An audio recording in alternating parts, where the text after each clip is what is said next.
Yesterday, we saw Facebook get taken off the internet. I don't know why it went down, but I know that for more than 5 hours, Facebook wasn't used to deepen divides, destabilize democracies, and make young girls and women feel bad about their bodies. It's been a bad week for Facebook. The company was left scrambling after a massive outage left Facebook, WhatsApp, and Instagram offline, and then came a different kind of damage control. This time brought on by a whistleblower who leaked thousands of documents to the Wall Street Journal, claiming Facebook puts profits before public safety.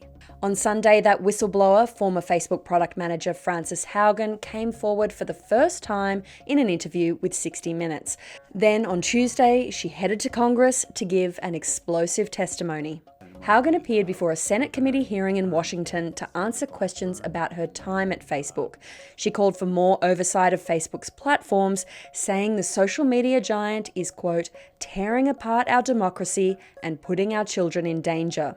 This is not simply a matter of certain social media users being angry or unstable, or about one side being radicalized against the other. It is about Facebook choosing to grow at all costs, becoming an almost $1 trillion company by buying its profits with our safety. During more than 3 hours of questioning, Haugen spoke about Facebook's algorithms and the impact that its apps have on young people, in particular Instagram, and the role it plays when it comes to bullying and body image, especially for young women. Facebook's, according to the public reporting on it, Facebook's internal reports found that Instagram makes, quote, body image issues worse for 1 in 3 teen girls.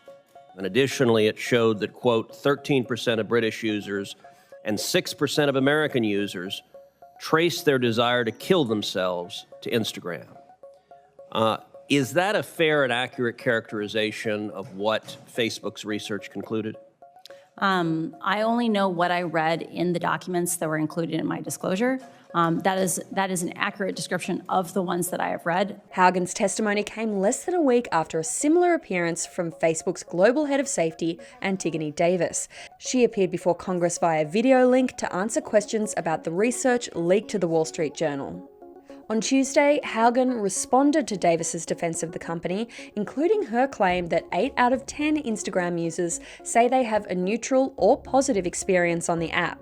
In the case of cigarettes, only about 10% of people who smoke ever get lung cancer, right? So the idea that 20% of your users could be facing serious mental health issues and that's not a problem is shocking.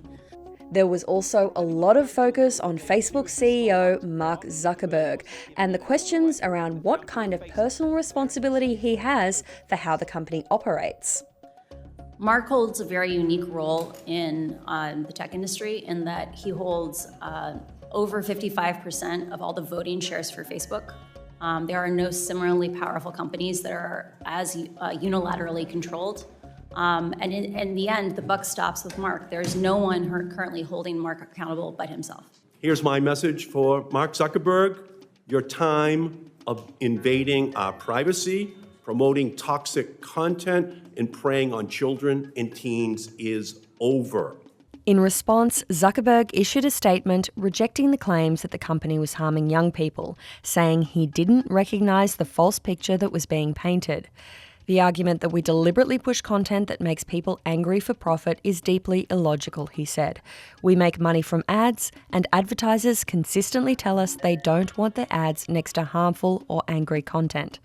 But Zuckerberg also said Facebook supported updated internet regulations, and it was up to Congress to act. For her part, Haugen also said that Washington needed to take decisive action, and the lawmakers appeared to agree. From the way they responded to her testimony, that action may come sooner rather than later. As long as Facebook is operating in the shadows, hiding its research from public scrutiny, it is unaccountable. Until the incentives change, Facebook will not change.